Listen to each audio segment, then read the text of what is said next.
सिंध शागिर्द इत्तेहाद जे मरकज़ी कमेटी जे सॾ ते शागिर्दनि जा मसइला हल न थियण वारे अमल ख़िलाफ़ शागिर्दनि पारां 3 ॾींहं हैदराबाद प्रेस क्लब साम्हूं एहतिजाजी मुज़ाहिरो जारी रहियो, जंहिं में सियासी समाजी अॻुवाणनि शिरकत कई। उन मौक़े ते अवामी वर्कर्स पार्टी जे अॻुवाण कामरेड आलिया बख्शल थल्लो, मसूद शाह, शागिर्द इंसाफ बिड़ो ऐं ॿियनि अवामी आवाज़ टीवी सां ॻाल्हाईंदे चयो त असां सम्झूं था त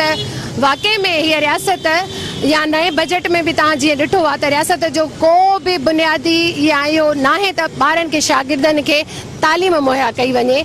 सिंध अंदर पाकिस्तान अंदर तव्हांखे ख़बर आहे त 20 खां 30 सैकड़ो मस शागिर्द हूंदा जिन वटि पंहिंजो लैपटॉप्स हूंदा,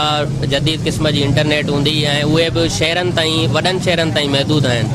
काछे में,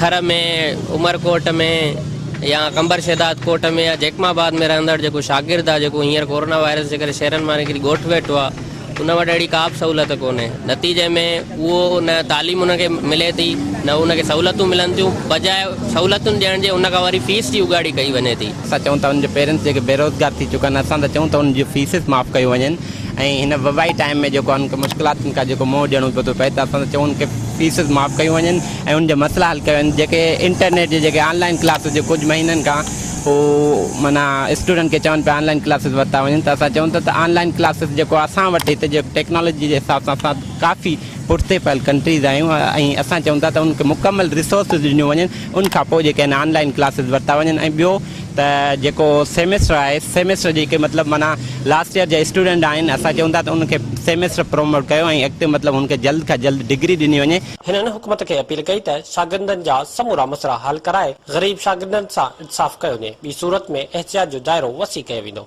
कैमरामैन हुज़ूर बख्श सां गॾु हसीब लतीफ़ी। विज़िट कयो अवामी आवाज़ मीडिया ग्रुप जी वेबसाइट awamiawaz.pk।